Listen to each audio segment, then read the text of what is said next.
Assalamualaikum warahmatullahi wabarakatuh. Perkenalkan, nama saya Data Rahma Mulia. Di sini saya dan teman-teman ingin menjelaskan mengenai aplikasi atau program yang kami buat tentang analisis sentimen Twitter.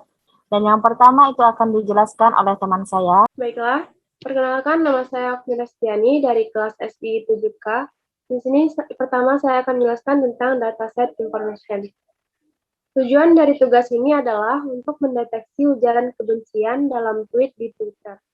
Tweet berisi ujaran kebencian yang memiliki sentimen rasis ataupun pelecehan verbal.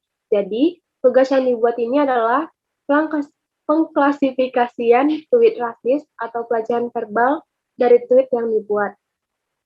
Memberikan training sampel dari tweet dan label di mana label 1 menunjukkan tweet tersebut rasis atau pelecehan verbal, dan label 0 menunjukkan tweet tersebut tidak rasis atau tidak ada pelecehan verbal. Tujuan dari tugas ini adalah memprediksi label pada dataset pengujian.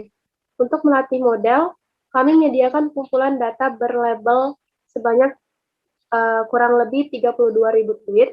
Dataset disediakan dalam bentuk file CSV dengan setiap baris menyimpan ID tweet, labelnya, dan tweet.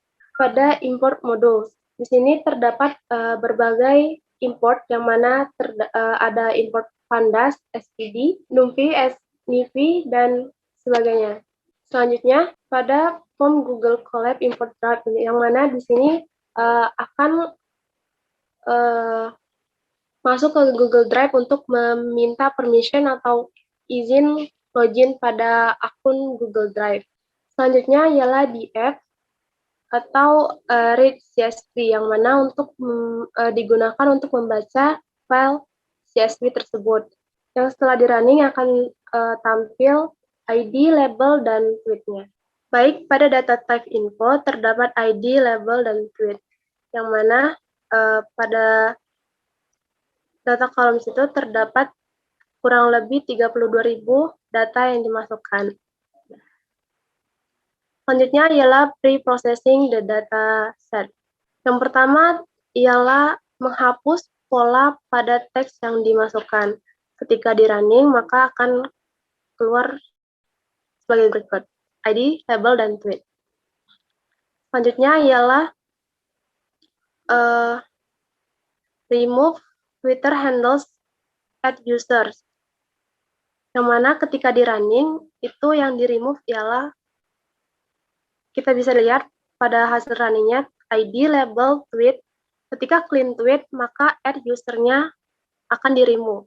Selanjutnya ialah remove special character, number, dan punctuation. Punctuation ialah tanda baca. Selanjutnya, remove short word. Ialah menghapus kata-kata yang pendek, seperti pada hasil runtime-nya, pada tweet at user when father is still partial dan sebagainya, dan ketika di clean tweet maka at user a dan is-nya akan di-remove. Selanjutnya ialah individual word considered as token, yang mana di sini ketika di runtime akan mengubah suatu kalimat menjadi perkata. Selanjutnya ialah stems word, yang mana mengubah suatu plural menjadi single, contohnya seperti menghapus verb ing, dan juga ketika ada kata thanks yang belakangnya terdapat s, maka merubah jadi thank. Selanjutnya ialah combine words into single sentence, yang mana ialah mengkombinasikan suatu kata-kata menjadi satu kalimat. Baiklah, next. Baiklah, selanjutnya saya akan menjelaskan mengenai bagian exploratory data analysis. Nah, di sini ada yang pertama itu pip install word cloud yang digunakan untuk menginstal word cloud seperti yang Anda lihat pada gambar yang ada di situ.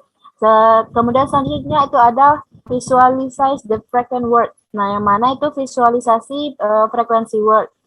Yang mana semakin sering kata yang digunakan, dia akan mempunyai ukuran yang lebih besar daripada kata yang lainnya. Kemudian ada frequent word visualization for positive.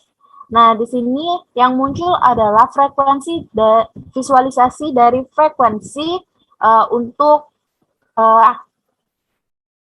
kata kata-kata yang positifnya, kata-kata yang positif dari seluruh tweet yang ada pada dataset. Selanjutnya itu ada visualisasi frequency words dari untuk bagian yang negatifnya. Dan sini dapat dilihat semakin besar kata tersebut, maka semakin banyak kata tersebut digunakan. Selanjutnya, setelah kita mendapatkan masing-masing kata dari bagian positif dan negatif, di sini pada proses selanjutnya kita akan mengekstrakkan kata tersebut menjadi hashtag. Nah, ekstrak hashtag itu seperti yang dapat Anda lihat fungsinya, dan kemudian proses selanjutnya itu ekstrak hashtagnya itu dari kata tidak rasis, tweet yang tidak rasis itu ditandai sebagai hashtag positif. Dan untuk hashtag yang mempunyai kalimat atau kata rasis akan dijadikan sebagai hashtag negatif. Proses selanjutnya yaitu kita akan merunning hashtag positif, yang mana dapat dilihat hashtag positif sendiri kita mengambil 5 contoh, yaitu ada run, live, disappoint, getting, model, dan motif. Itu untuk yang pertama. Kemudian kita akan menghitung jumlah dari masing-masing hashtag positif dan negatifnya pada proses yang ke-21, yaitu hashtag positif sama dengan sum hashtag positif, jumlahnya berapa nanti, dan hashtag negatif pun demikian.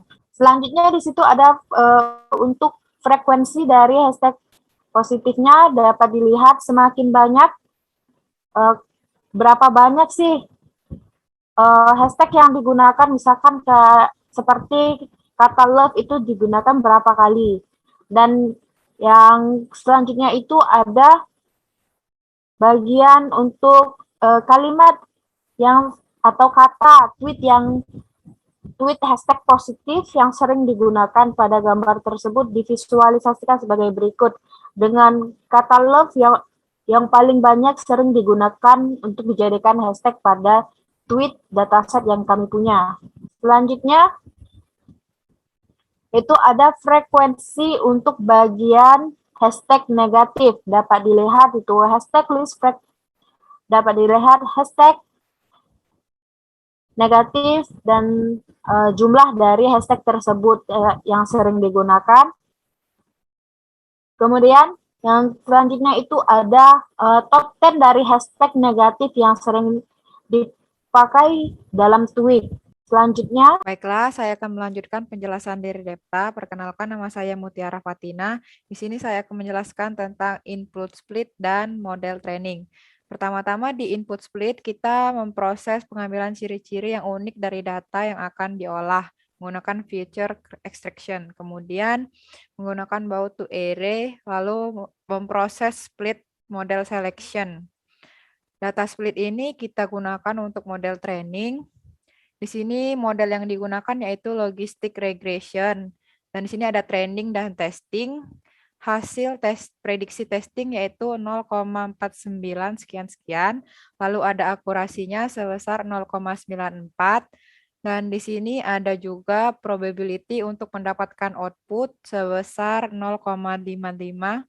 Lalu ada akurasinya sebesar 0,9433 sekian. Di sini prediksi probability-nya false. Baiklah, saya kira sekian penjelasan dari kelompok kami. Wassalamualaikum warahmatullahi wabarakatuh.